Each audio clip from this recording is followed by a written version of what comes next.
வணக்கம் மக்களே! மிஸ்டர் சேனலுக்கு உங்க எல்லாரையும் வரவேற்கிறேன். ஸோ முதல்ல வந்து நான் அந்த போலிங்க பத்தி பேசினேன். நம்ம சேனல்ல வந்து அந்த போல் போட்டிருந்தேன். நான் என்னென்ன டாபிக் பேசணுங்கிறத வந்து ஒரு 4 ஆப்ஷனா குடுத்திருந்தேன். ஃபினான்ஸ், இன்வெஸ்ட்மென்ட், முதலீட்டு, அப்புறம் இந்த அரசியல், அப்புறம் உலக அரசியல், அப்புறம் நம்மளோட இந்தியா மற்றும் தமிழ்நாடு அரசியல்ங்கிறத 4 வகையா குடுத்திருந்தேன். நீங்க பெருவாரியான பேர் வந்து அரசியல் தான் புடிச்சிருக்கு உங்க எல்லாருக்கும். பார்க்கறதுலே தெரியுது. அது மட்டும் இல்லாம 94 ஓட்டு வந்திருக்குங்க. நான் அவ்வளோ வரும்னு எதிர்பார்க்கவே இல்ல. ஜெனரலா பார்த்தீங்கன்னா, எனக்கு வந்து அவ்ளோ என்கேஜ்மென்ட் வந்து என்னோட சேனல்ல இருக்காது. நானே ஒத்துக்கிறேன். ஆனா முதல்ல நீங்க ஓட்டு போட்டதுக்கு ரொம்ப நன்றி. அது மட்டும் இல்லாம நான் முடிஞ்ச அளவுக்கு அந்த அந்த டாபிக் ரிலேட்டடாவே பேசுவேன். ஸோ இப்ப பார்த்தீங்கன்னா வந்து இந்த ட்ரம்போட அவரோட செயல்கள். முதல்ல உலக அரசியல் பார்த்தாலே நம்ம வந்து அமெரிக்கா வந்து விட முடியாது. அமெரிக்கா பத்தி பேசினா நிச்சயமா நம்ம ட்ரம்ப பத்தி பேசியே ஆவணும். ஏன்னா, அவரோட நடவடிக்கைலாம் வந்து ரொம்ப ரொம்ப நான் எல்லா ட்ரம்ப் அ யுஎஸ் வீடியோ அந்த நடக்கிற போர்கள், அவங்க எடுக்கிற முடிவுகள பத்தி ட்ரம்போட அந்த ஒரு அவரோட அந்த பேட்டர்ன் பத்தி நான் எனக்கு புரிஞ்சுக்கணும்னு ஆசைப்படுறேன் நான். ஏன்னா, அவரு என்ன யோசிக்கிறாரு? அவருக்கு யாரும் அட்வைஸ் வழங்குறாங்களா? இல்ல தவறாத அட்வைஸ் போறாங்களா? இத வந்து ஆரம்பிச்சது பார்த்தீங்கன்னா, டாரிஃப்ல இருந்து ஆரம்பிச்சது. அதுக்கப்புறம் அ போர் நிறுத்துறதுக்கு சொன்னதுக்கு, அப்புறம் வந்து ஈரான்ல போய் பிரச்சனை பண்றது. அப்புறம் வந்து ஆப்கானிஸ்தான்ல அந்த பேஸ் வந்து எங்களுக்கு திரும்ப வேணும்னு சொல்ல வேண்டியது. அதுக்கப்புறம் மறுபடியும் இந்தியா மேல அந்த பார்மசூட்டிக்கல் டாரிஃப் அதாவது நம்மளோட அந்த மாத்திரை சம்பந்தப்பட்ட டாரிஃப்ல. அது போகாதுன்னு இப்போ வந்து படங்கள் அதுக்கு வந்து இன்னும் சட்டமா கொண்டு வரல. பட் அதுக்கு வந்து ஒரு ஒரு ட்வீட் அவரோட ட்ரூத் சோஷியல்ல வந்து பதிவிட்டாரு. இனிமேலு படங்கள்ல கூட டாரிஃப் வந்து போடுவோம். அது எப்படி போடுவாங்கங்கிறது எனக்கு தெரியல. ஏன்னா படங்கள்ங்கிறது வந்து நிச்சயமா பார்த்தீங்கன்னா, ஒரு ஹாலிவுட் படத்துல எல்லாருமே வேலை செஞ்சிருப்பாங்க. இந்தியா படத்துல நம்ம ஒரு தமிழ்நாட்டிலே எடுத்தாலுமே, ஒவ்வொரு டெக்னீஷியனும் ஒரு ஒரு இடத்துல இருந்து வருவாங்க. எடிட்டர் ஒரு இடத்துல இருப்பாங்க. அதே மாரி ஹாலிவுட்ல பார்த்தீங்கன்னா, ஒரு ஜாப்பனீஸ் வந்து ரைட்டரா இருப்பாரு. ஒரு விஎஃப்எக்ஸ் கிரியேட் பண்றவர் ஒரு யூரோப்பியன் அதெல்லாம் வந்து எப்படி அவங்க டாக்ஸ் போட போறாங்கன்னு தெரியல. அது அவருக்கு தான் வெளிச்சம். அது மட்டும் இல்லாம வந்து நோபல் பரிசுக்காக கெஞ்சினது. கிட்டத்தட்ட நான் 7 போர நிப்பாட்டிட்டேன், 6 போர் நிப்பாட்டிட்டேன்.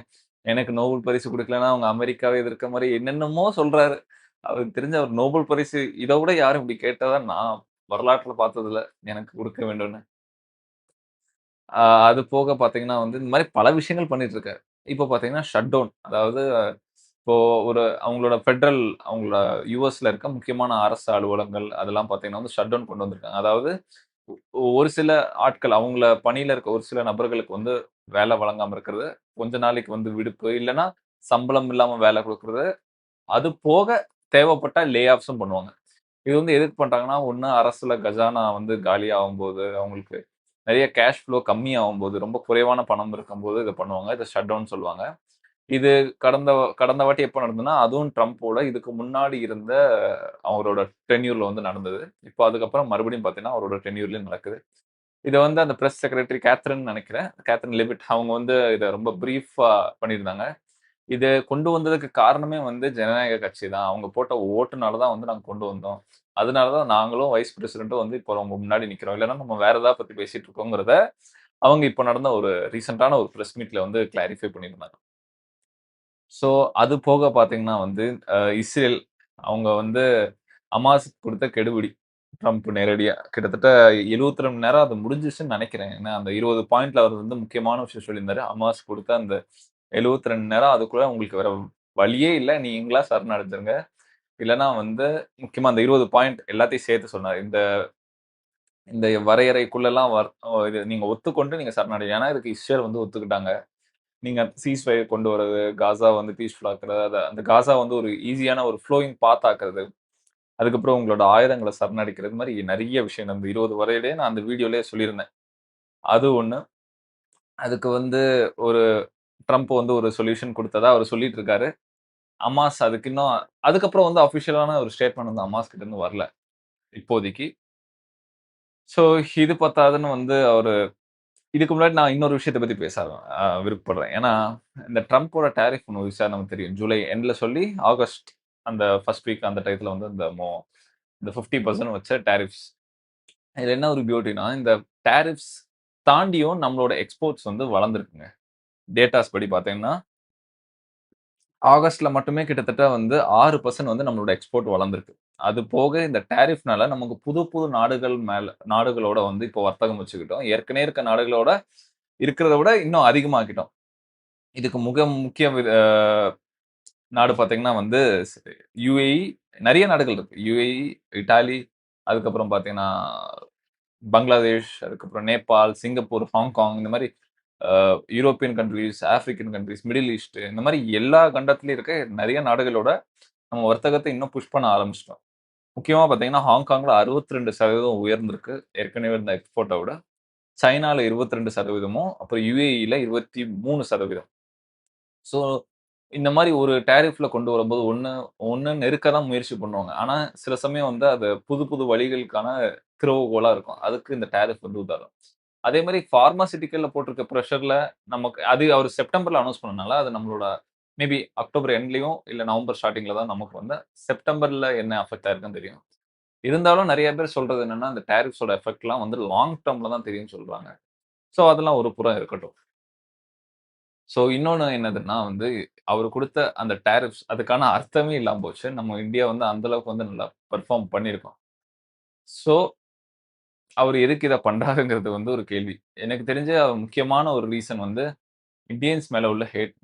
ஒண்ணு வந்து ஓகே. அத நம்ம வந்து இன்டர்னல் ப்ராப்ளமா வச்சுக்கலாம். ஒண்ணு வந்து நம்மளோட வெளியில நடக்கிற அந்த ஒரு நம்மளோட மத்த நாடுகள்ல நம்ம நடக்கிற அந்த சிவிக் சென்ஸ் இருக்கலாம். அதே மாதிரி அ அது நம்மளோட கிளீன்லினஸ் அதெல்லாம் வந்து நம்ம நாட்ல அது ஒரு வேற விஷயம். பட் நம்ம ரியலா பார்த்தீங்கன்னா, எக்கனாமில நம்மள பூமிங்கா இருக்கட்டும், நம்மளோட அந்த ஒரு ஃபாஸ்ட் குரோவிங் எக்கானமி, அதே மாரி இந்த டைவர்சிட்டி, நம்மளோட டேலண்ட்ஸ், ஸ்கில்ஸ், லேபர் அதான் டேலண்ட்ஸ். கிட்டத்தட்ட எல்லா துறையிலும் வந்து நம்ம இப்போ முன்னாடி போய்க்கிட்டே இருக்கோம். அதுல மாற்று கருத்து இல்ல. அந்த ஒரு விஷயத்த காழ்ப்புணர்ச்சியா வச்சு தான் ட்ரம்ப் விதிச்ச அந்த டாரிஃப்ஸ். ஏன்னா நமக்கும் ரஷ்யா, உக்ரைன் வார்க்குல நம்மளோட பங்கு வந்து ஒண்ணுமே இல்லங்கிறது உலகத்துக்கே தெரியும். அத மீறியும் அதனால தான் வந்து அந்த வார் நடக்குங்கிறத வச்சு தான் இந்த ட்ரம்ப் இத முடிவெடுத்தார்.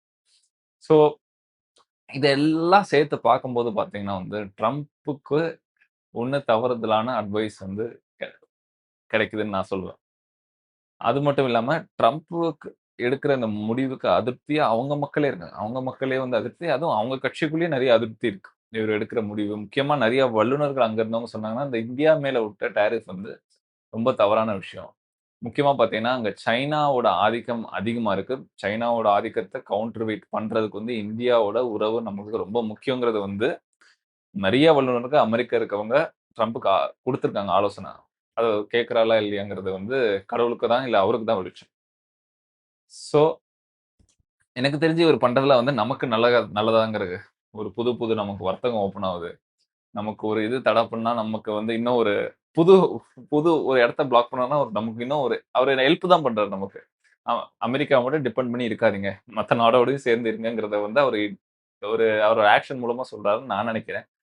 உங்களுக்கு அவரோட மனநிலை, இல்ல அவர் எடுக்கிற அந்த ஆக்ஷன பத்தி ஏதாவது கருத்து இருந்தா நிச்சயமா கமெண்ட் செக்ஷன்ல சொல்லுங்க. உங்களுக்கு இந்த வீடியோ பிடிச்சிருந்தா மறக்காம லைக் பண்ணுங்க கைஸ்.